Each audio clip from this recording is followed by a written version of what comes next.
좋은 아침입니다. 오늘은 12월 8일 월요일입니다. 즐겁고 감사한 하루 되시기 바랍니다. 오늘부터 우리는 18일까지 곧 다음 주 목요일까지 시편 말씀을 묵상하게 됩니다. 오늘은 시편 138편의 말씀을 보겠습니다. 오늘 본문을 보통 감사시라고 분류를 합니다. 대개 감사시라고 하면 저자가 받은 구원의 내용을 상세하게 고백하곤 합니다. 그런데 오늘 내용에서는요, 구원의 내용보다는 자신을 구원하신 하나님이 어떤 분이신지를 표현하는데 더 집중을 하고 있습니다. 그를 구원해 주신 하나님은 높은 보좌에 앉아 계시지만 낮고 천한 자의 부르짖는 소리를 들으시며 보고 계신다는 고백이 나오는데요. 자, 오늘 말씀의 저자인 다윗이 고백하는 내용을 함께 살펴보십시다. 1절입니다. 주님, 온 마음을 기울여서 주님께 감사를 드립니다. 신들 가운데 내가 주님께 찬양을 드리렵니다. 내가 주의 성전을 바라보면서 경배하고 주의 인자하심과 주의 진실하심을 생각하면서 주의 이름에 감사를 드립니다. 주님은 주의 이름과 말씀을 온갖 것보다 더 높이셨습니다. 내가 부르짖었을 때에 주께서는 나에게 응답을 해 주셨고 내 영혼에 힘을 불어넣어 주셨습니다. 자, 우리가 이제 시편을 묵상할 때 중요하게 봐야 될 단어가 이제 주라는 단어입니다. 이것은 이제 한국말 성경으로, 특별히 저희들이 보고 있는 성경은 이제 표준 세번역 성경을 보고 있으니까 한국말로 표준 세번역이라는 이름으로 번역을 시작할 때 이 주, 이전 성경 개역 개정판에는 여호와라는 단어였습니다. 여호와는 하나님이죠. 그래서 이 여호와라는 단어를 번역을 할 때 어떤 단어가 좋을까? 현대인들에게 가장 어울리는 단어가 무엇일까를 고민하다가 주라는 단어로 번역을 했거든요. 이건 뭐 제가 신학교 다닐 때 이미 그 표준 세번역이 시작된 것은 그 이전이니까요. 그래서 그때 교수님 말씀하셨던 걸 좀 기억을 해서 드리는 건데, 주라는 단어를 이제 여호와라는 단어를 번역할 때 주라고 번역을 했습니다. 그런데 일반적인 사람들이 생각할 때 주라고 생각하면 예수님이라고 생각하고 여호와라는 단어는 하나님이라고 생각하는 경향이 있습니다. 뭐 저희 교회도 그런 분이 한 분 계셨다가 지금 딴 교회 가셨지만 그런 분이 있는 것처럼요. 그러나 여기서 주라는 고백은 로드라는 영어 단어를 쓰면서 야훼 하나님을 표현하는 것이다 라고 이해하시면 좋을 것 같고요. 시인은 하나님께 감사의 기도를 올리고 있습니다. 이제 온 마음을 기울여서 감사를 한다는 것을 보면 진정한 마음과 할 수 있는 최선을 다한다 하는 고백이 되겠죠. 특별히 신들 앞에서 내가 찬양을 드린다 하는 걸 보면, 하나님께 찬양을 드린다는 것을 보면 당시 많은 백성들이 섬기던 우상이나 그 민족의 신 등이 있긴 있지만 그 앞에서도 나는 오직 야훼 하나님을 찬양한다 하는 것을 지금 고백하고 있습니다. 그러니까 저자는 신들이 누구든지 간에 저자의 찬양과 기도를 받으실 분은 그들이 아닌 오직 한 분, 세상의 신들이 아닌 오직 한 분, 야훼 하나님에게로만 향하고 있음을 보여주는 고백이라고 볼 수 있죠. 그래서 이 고백은 곧 예배로 발전이 되는데요. 성전을 향한 예배라는 표현은요, 야훼 하나님에게 시선이 고정되었다 하는 걸 보여주는 겁니다. 성전을 향한 예배. 이 시인에게 경배의 대상은 오직 야훼 하나님이시다. 그 하나님이 인자하시고 그 하나님이 진실하시다 라는 고백을 하고 그 하나님에게 감사의 예배를 하고 있는 장면입니다. 자, 인자하시다는 것은요, 대개 하나님이 우리를 이해하시고 그 이해를 신실하게 꾸준하게 하신다 하는 의미를 좀 갖고 있거든요. 그래서 하나님이 진실하시다는 고백은요, 하나님이 변함없이 동일하게 하신다, 그런 의미를 담고 이 시인은 자신이 경험한 하나님의 이름을 생각하면서 하나님께 감사하고 있어요. 사실 이 경험한 하나님을 표현한다는 것이 굉장히 중요하다. 제가 여러 번 강조를 드렸죠. 이 저자도 마찬가지입니다. 이 저자는 자신이 하나님께 감사하는 이유를 두 가지로 고백하는데, 하나는요, 하나님의 이름과 말씀을 세상 어느 것보다 가장 높이셨기 때문이다. 그러니까 하나님의 이름이 세상으로 높여졌고 하나님의 말씀이 가장 높여졌기 때문이라고 고백하고, 두 번째는요, 하나님은 시인이 기도할 때 그 기도에 응답하셨고 시인의 영혼에 힘을 불어넣어 주셨기 때문이다 라고 고백을 합니다. 그러니까 힘을 불어넣었다는 것은 다시 살아나게 하셨다라는 의미가 있는 거죠. 그래서 하나님은 하나님을 찾는 자에게 그의 소리를 들어주시고 힘을 주시고 다시 살아나도록 인도해 주시는 분이시다. 이런 경험을 한 것은 아마도 이 저자가 받은 특별한 은혜라고 저는 생각이 되어지고요. 우리도 이런 신앙의 좀 경험, 신앙의 체험, 그런 것들을 좀 소망하며 살면 좋겠습니다. 자, 4절, 5절, 6절 말씀 보죠. 주님, 주께서 친히 하신 말씀을 들은 모든 왕이 주님께 감사를 드립니다. 사실 이 모든 왕은 세상의 왕이거든요. 그 세상의 왕들에 대한 얘기도 여기 나오고 있고요.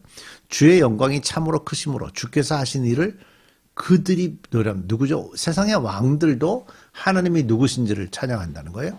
주께서는 높은 분이시지만 낮은 자를 굽어보시며 멀리서도 오만한 자를 다 알아보십니다. 사실 세상의 왕들은요, 모든 권력을 가지고 자신이 마치 그 절대 권력을 가진 자처럼 행동하죠.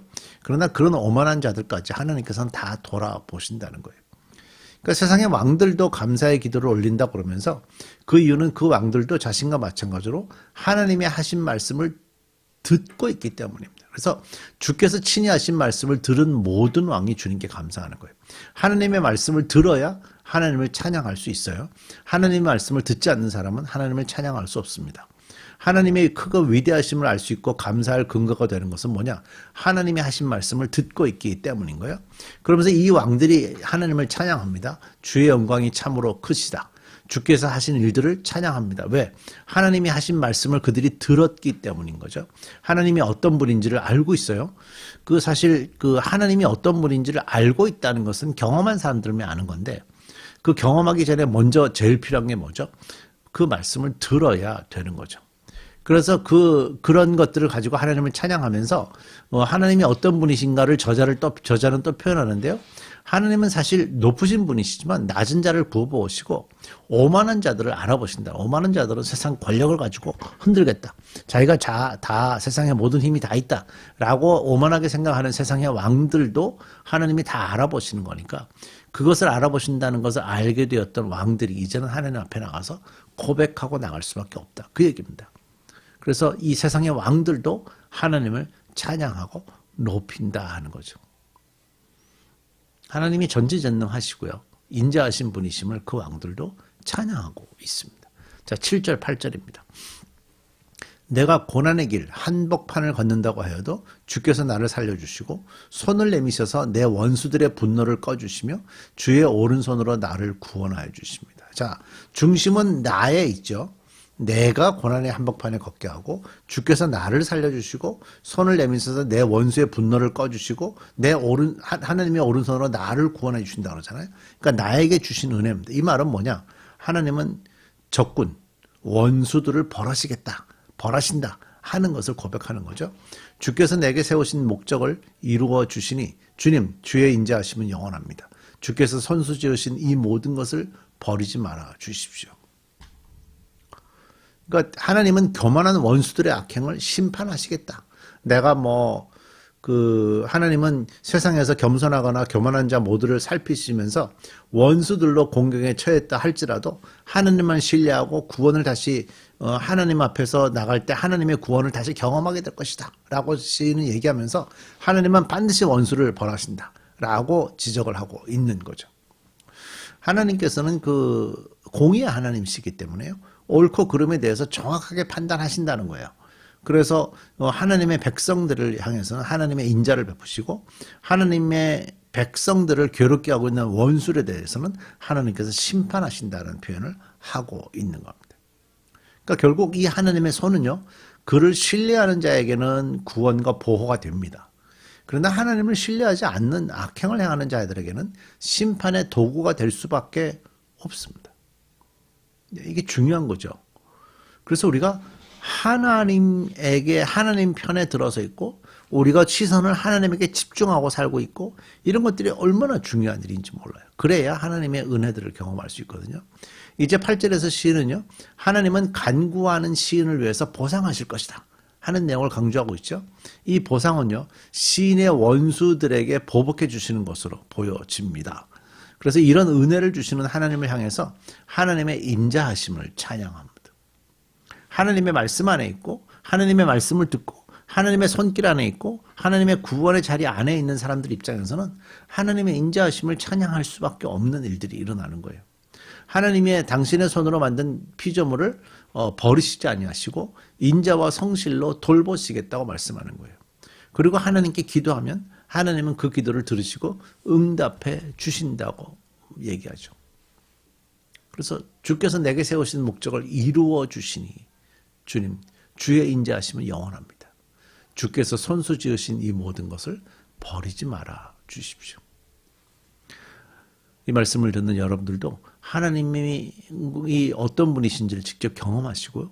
경험하신 그 하나님에 대해서 고백하시면서 하나님과 가까이 지내시는, 그리고 하나님께 감사와 찬양을 올리는 그런 여러분들 되시기를 바랍니다. 우리 기도하겠습니다. 하나님, 이 저자가 하나님을 많이 경험한 것 같습니다. 우리는 이제 이렇게 많이 경험한 그분들의 시들을 읽고 있는데, 우리가 이 시를 읽으면서 우리도 좀 이런 저자의 그 경험들을 좀 소망하게 하시고, 하나님께 기도해보고 하나님과 가까이 있어보고 말씀에 순종해 보면서 하나님을 많이 체험해가는 저희들 되게 주옵소서. 예수님의 이름으로 기도드립니다.